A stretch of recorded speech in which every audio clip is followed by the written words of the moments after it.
You ever wonder why some people walk into a room and instantly command respect while others try so hard to fit in and just fade into the background? Here's the truth. Confident people move differently. They see the world through a sharper lens. And more importantly, they avoid certain traps that silently destroy your social power. Because let's be honest, most people don't lose respect in one big moment. They lose it piece by piece, in tiny, everyday habits. And today, we're breaking those down. These are the subtle social traps confident people never fall into, because they know exactly how much those traps cost. You see, confidence isn't about being loud, showing off, or pretending to be fearless. Real confidence is quiet, controlled.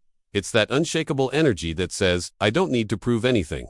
But most people confuse being nice with being respected. They confuse agreeable with admirable. And that's where they fall. Because every time you chase approval, you lose a little bit of your self-respect, and people can feel that. So let's talk about the everyday traps that drain your confidence and destroy your presence, and how confident people avoid them without even trying. Here's the thing: confident people don't overexplain. They don't justify every decision. They don't rush to make everyone understand their intentions, but most people do. Someone says, "Oh, you're leaving already," and immediately, you start defending yourself. "Oh yeah, I just have this thing. I'm kinda tired. I didn't sleep well last night." You start rambling trying to sound polite, but all you're doing is shrinking your own authority. Confident people understand something simple: your actions are enough. You don't owe the world a paragraph for every choice you make. They know that if someone misunderstands them, it's okay, because their worth doesn't depend on being understood by everyone.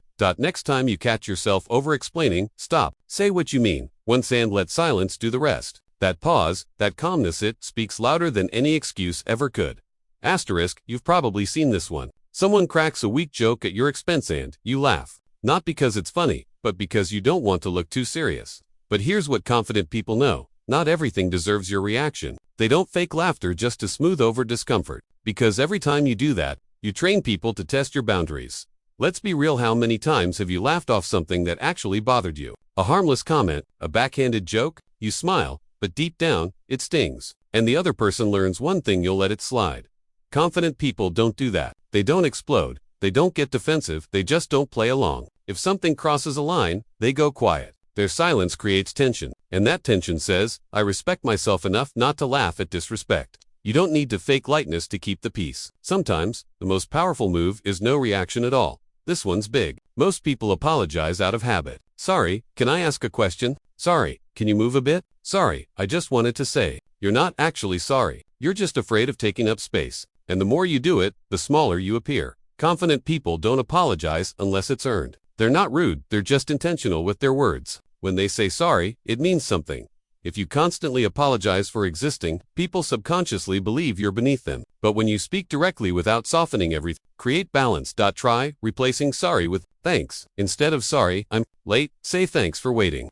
Instead of "Sorry to bother you," say "Do you have a minute?" It's subtle, but it shifts your energy from guilt to presence. And presence is the language of confidence. If you try to make everyone happy, you end up exhausted and invisible. Confident people understand that not everyone will like them. And that's fine, because respect isn't built on agreement, it's built on boundaries. Let's say you're in a group, and everyone's agreeing on something you quietly disagree with. You feel the pressure to nod along, to fit in, but confident people don't chase comfort, they chase truth. They can say, "I see it differently," without turning it into a fight. They're not trying to dominate, they're just being real. And that's rare. People might not always like someone who's honest, but they always respect them. You don't earn respect by blending in, you earn it by being consistent. When your opinions change every 5 minutes just to avoid conflict, people stop trusting you, because they can't feel who you really are. But when you stay grounded, even quietly, people sense strength. Remember, confidence isn't about being right, it's about being real.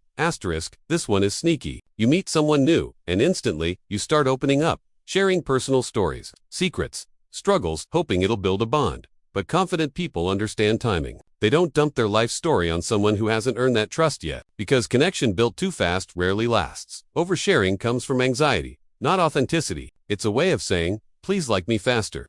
But confidence says, "I'm okay being a mystery for now."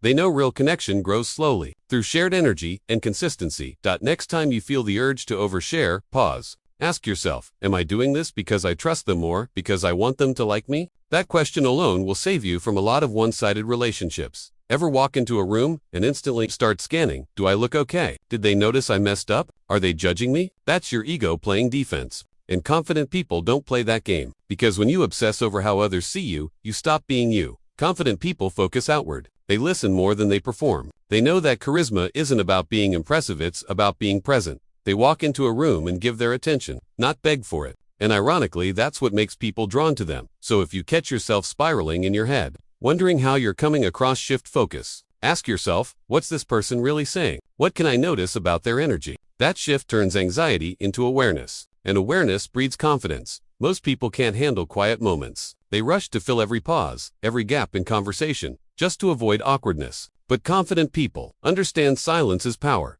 They're comfortable with pauses because they're not seeking validation in noise. They let moments breathe. They let others speak first. And in that calmness, they gain control. You ever notice how truly confident people speak slowly? They take their time. They don't rush. They don't beg for reactions. They own the moment.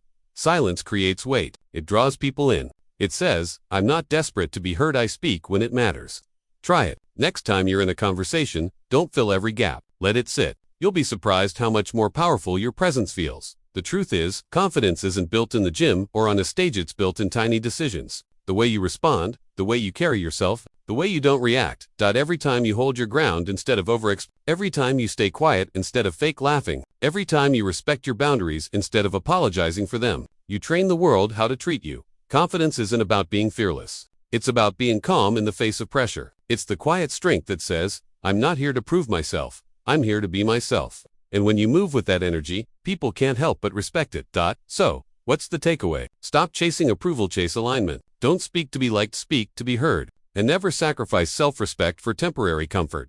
Confidence is not a performance, it's a pattern. And when you build those patterns into your daily life, people will feel it without you ever needing to say a word. If this hit you, take a second. Think about which of these traps you fall into most often. The moment you become aware of it, they already started to outgrow it. Drop a comment and tell me which trap you're leaving behind after today. Hit that like button if this video helped you see yourself differently, and subscribe if you're ready to keep leveling up, not just in how you look, but in how you move through life.